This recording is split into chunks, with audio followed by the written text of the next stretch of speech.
Olá, vamos continuar então com a filosofia heideggeriana, texto que é metafísica, uma síntese ou das ideias gerais de Heidegger, a questão sobre o ser, a que está por trás de tudo isso. Mais especificamente aqui, o ser ele vem meio que a significar também a metafísica. As coisas, elas são metafísicas. A existência das coisas é metafísica.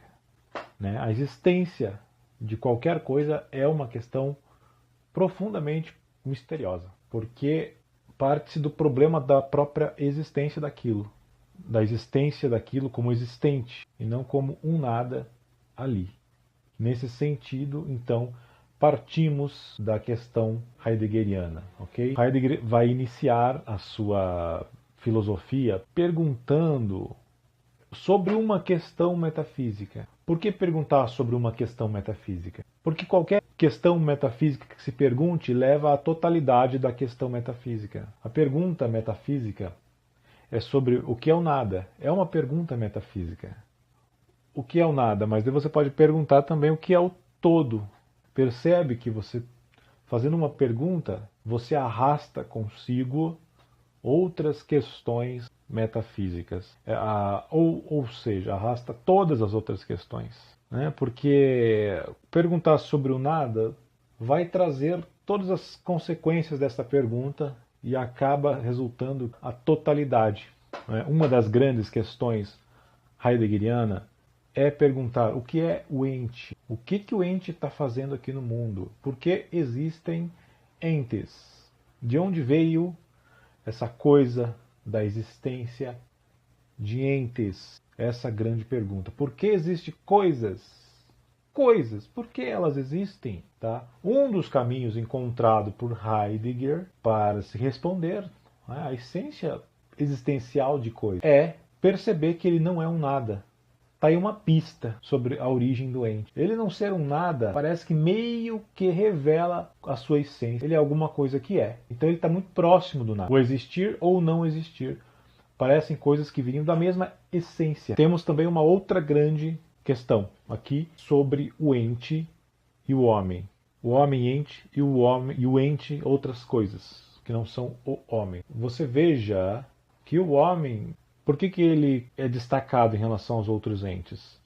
Porque ele é um ente que consegue se afastar de si. Mas como assim se afastar de si? Viagem astral? Não, não é isso. Esse se afastar de si é simplesmente que o homem pode se afastar de si como objeto. Ele pode se perceber como objeto. Ele tem a consciência que existe. E isso aí é o que faz, simplesmente é o que faz o homem perceber que existe. Esse afastamento dele mesmo. Se nós não conseguíssemos nos afastar de nós, nós não perceberíamos nossa existência. Provavelmente a maioria dos animais não conseguem fazer esse afastamento de si, não percebem que existe. Não percebem que são entes no mundo. Então eles simplesmente são objetos, coisas. Nesse sentido, são coisas, entes assim como os outros, à medida que estão determinados a fazer o que a sua essência determina e não têm a capacidade de afastar-se de si mesmo, de si mesmos. Afastar, se distanciar. Vou tentar, esse óculos aqui, ó. Esse óculos aqui jamais vai perceber que ele é um ente. Por quê? Porque ele não se afasta de si. Eu posso me afastar, eu posso me ver aqui na cadeira, me imaginar aqui fazendo esse vídeo. Eu tenho a consciência que eu existo. Então esse afastamento de mim mesmo me proporciona estar além do ente. Mas tem um grande problema. Quando eu me afasto de mim, esse vácuo entre eu que se afastou e o eu real é um nada. É um nada. Não é nada. Não, esse espaço é nada. Certo? Sartre trabalha mais essa ideia, a respeito desse afastamento ser exatamente o nada. Não significa, não é material, não é físico. Esse afastamento é o nada, certo? Eu não sei se eu acredito muito nisso. Esse afastamento é um ente no mundo. Mas é interessante pensar que há um afastamento, mas que eu somente posso entrar em contato com o ente enquanto eu estou suspenso. Vamos chamar esse suspenso primeiro desse afastamento de mim mesmo. Se eu não consigo me afastar de mim mesmo, tipo assim, ó, essa tampinha, ela não entra em contato com o óculos, porque ela não tem esse afastamento As duas coisas são indiferentes umas para as outras, as duas coisas não se relacionam jamais. Por quê? Porque nenhuma delas se afasta de si mesmo. Eu, como me afasto de si mesmo, consigo entrar em relação com o óculos. Há uma relação entre mim e o óculos devido à minha capacidade de se afastar de mim. Através da minha mente, provocar um vácuo entre o meu ente corporal que está dado ali no mundo, largado ali no mundo, mas ao mesmo tempo eu tenho essa capacidade de, através desse afastamento, somente por isso, eu consigo me relacionar com os entes. Pior, o homem, ele somente... a única condição dele existir é essa, por ele se afastar de si mesmo. Se ele perde essa capacidade, é como se ele virasse pedra, ele não existe mais. Porque, considerando então que uma pedra não tem existência para ela mesma, né, da mesma forma, o homem, se ele não tem essa capacidade de afastamento, ele não tem existência mais. O que dá existência para ele é justamente o nada, chamando o nada esse afastamento. Né? O nada faz você existir. Conclusão belíssima dos existencialistas, né? Então, se o homem só tem existência a partir desse afastamento de si e, portanto, só tem existência pairando no nada, se o homem só tem existência pairando no nada, e se o nada somente se revela na angústia, né? Lembra da angústia? Então, esse sentimento que fica, né? Porque no fim da coisa é o medo do nada. No fundo o que temos é o medo do nada. Esse sentimento, essa angústia lá difusa, é o medo do nada. É perceber que o ente é perceber que tudo poderia não ser nada. Perceber que o fundamento é contingente. Isso é angústia. Então a gente deve o quê? Pairar, flutuar sobre a angústia para poder existir. A pergunta é, isso não é um exagero? Porque essa angústia originária não é rara. Essa angústia em relação ao medo do nada não é rara, porque a gente não deixa acontecer isso. A gente preenche com entes, com coisas da vida. Poucas vezes pensamos nesse nada, ou nessa totalidade, ou nesse ser que teria uma origem semelhante a esse nada. Então, o que acontece? Quando a gente... Essa angústia é rara, então não é um exagero dizer que a gente vive porque existe por causa dela.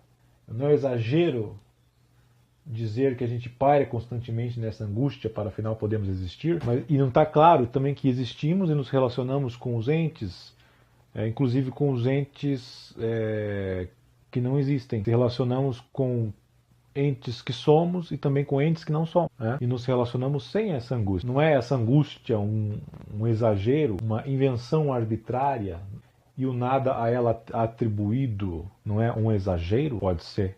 Mas o que quer dizer que essa angústia acontece em raros momentos? Quer dizer que o nada sempre é dissimulado por nós. Por que isso ocorre? Porque nos perdemos junto aos entes. Por isso que é raro. É raro alguém pensar alguma coisa disso, porque estamos sempre perdidos ausentes no meio deles, confundindo-nos com as outras coisas. É assim que a gente vive. A gente não exerce muito essa capacidade de ser aí, essa capacidade de elevar-se para cima dos entes e perceber que relacionamos com entes. Né? Quando a gente para pensar isso, que a gente se relaciona com entes, né? Os entes não sabem disso, não percebem isso. Nós percebemos porque temos esse distanciamento.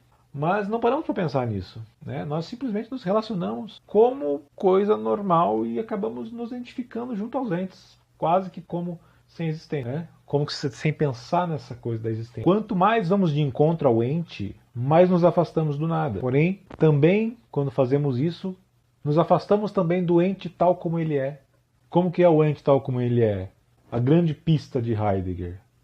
O ente tal como ele é algo que é e não nada. Nos afastamos da sua verdadeira essência, que é ser algo e não nada, e nos afastamos do nada. Como falarmos em não existência do nada, em não existência do nada, se o nada ele é a origem da negação, nada é a origem da negação. Temos na nossa linguagem a negação, que ela é originada porque o nada, estamos nos referindo ao nada. Né? Como nos referir a algo que não existe? Mas essa linguagem, linguisticamente, na nossa linguagem, existe o não, a negação. Né? Heidegger demonstra que a negação ela vem do nada. temos a possibilidade de negar as coisas. Isso não é um celular. Isto é um não celular. Isto não é um, não é dois. Né? Entre um e o dois tem um nada. Aí, eu posso negar as coisas. E essa negação, ela vem do nada. Da consciência do nada. A pergunta é, como que o nada tem consciência? Como que o nada pode gerar uma consciência? É nada. E mesmo quando eu vou negar, como eu posso negar algo que, mas para ser dado aquela coisa, para ser negado tem que ser dado antes. Né? Eu posso negar, eu não vou lá, né? Mas o ir lá já está dado. Né? De certa forma a coisa foi dada já. Porque tem uma negação, mas eu não tenho nada ali. Eu tenho uma negação daquilo ali, mas um nada puro não. Né? Porque o nada puro não poderia dar origem nem ao não. Aliás, o nada puro, não haveria ninguém para falar não aqui agora. Né? Não haveria ninguém para não ir lá. Não haveria o ir lá. Né? O nada puro é um problema sério. Nós temos a negação, mas essa negação tem uma origem no nada.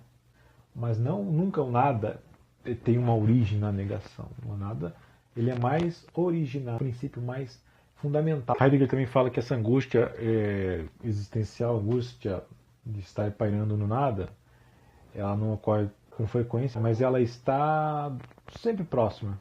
Qualquer situação ela pode rapidamente voltar. Ela não necessita necessariamente ser despertada por um pensamento inusitado, por algo inusitado. Uma coisa simples pode fazer você a voltar ou passar a ter essa angústia existencial aí. Essa angústia está à espera para quando você temer o nada, começar a ver que o nada é angustiante.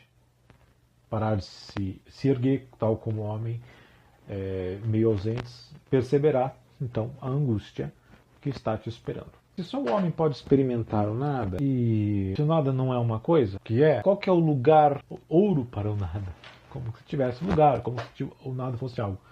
Mas qual seria o lugar que o nada aparece de algum jeito e pode ser considerado de alguma forma? O homem. Né? Por isso, o lugar tenente do nada. O nada não vai ter lugar nunca, em lugar nenhum. Mas no homem parece que ele é um destaque. Né? Ele consegue ser entendido indiretamente, de certa forma, que ele existe. Né? A menos que se tenha a ideia de que o nada seja algo para ele mesmo. Mas o nada não pode ser nada, nem para si e nem para ninguém. Mas, de certa forma, no homem ele é alguma coisa, assim, a considerar, ele ganha um destaque, ele é reconhecido. O nada é reconhecido pelo homem.